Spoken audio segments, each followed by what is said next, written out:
Hi friends, welcome to my channel. இன்றைக்கி நம்ம வீடியோவில் என்ன பார்க்க போகிறோம் அப்படின்னா, நம்மளோட ஃபார்மில் ஒரு மாட்டுக்கு வந்து செனை ஊசி போடணும் அப்படின்னு சொல்லிட்டு ஒரு டாக்டரை வர சொல்லியிருந்தோம். இது வரைக்கும் அந்த மாட்டுக்கு வந்து 20 டைம் ஊசி போட்டும் செனை நிற்கலை.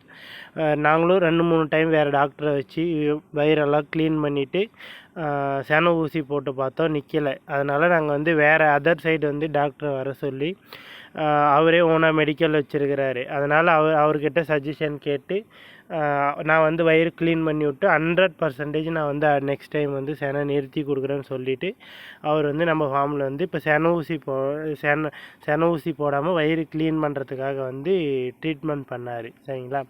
ட்ரீட்மெண்ட் பார்த்துட்டு ரொம்ப ரொம்ப ரொம்ப ரொம்ப குறைஞ்ச அமௌண்ட்டு, மற்ற டாக்டரை கம்பேர் பண்ணுற வரைக்கும் இது ரொம்ப கம்மியாக குறைஞ்ச அமௌண்ட்டு வாங்கிக்கின்னு தரமாக ட்ரீட்மெண்ட் பண்ணியிருக்கிறாரு. நெக்ஸ்ட் டைம் சென்னைக்கு வரும்போது 100% நான் சென்னை நிறுத்தி கொடுக்குறேன்னு சொல்லிட்டு ஷூரிட்டி கொடுத்துருக்குறாரு. இந்த மாதிரி யாராவது ஷூரிட்டி கொடுத்தாங்கன்னா விவசாயிங்க யாருமே நஷ்டப்பட மாட்டாங்க. ஏதோ கடமைக்கு வந்தோம் ஊசி போட்டோம் அப்படின்னு சொல்லிட்டு போகிறவங்களால 20 டைம் ஊசி போடுறதுக்கு இவர் ஒரு டைம் ஊசி போடுறதுக்கு நிறைய டிஃப்ரெண்ட் இருக்குது.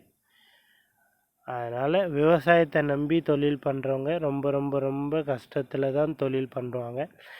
அதனால் டாக்டருங்க எல்லாருமே அவங்க வருமானம் சம்பாதிக்கிறத மட்டும்தான் பார்க்குறாங்க. மற்றவங்க விவசாயத்தை பற்றி யோசிக்க மாட்டேன்றாங்க. அதனால் இந்த வீடியோவாச்சு பார்த்து கொஞ்சம் எல்லோரும் விழிப்புணர்வோடு தரமாக ஊசி போட்டு ஷூரிட்டி கொடுத்தா பண்ணுங்கள். ஓகேங்களா?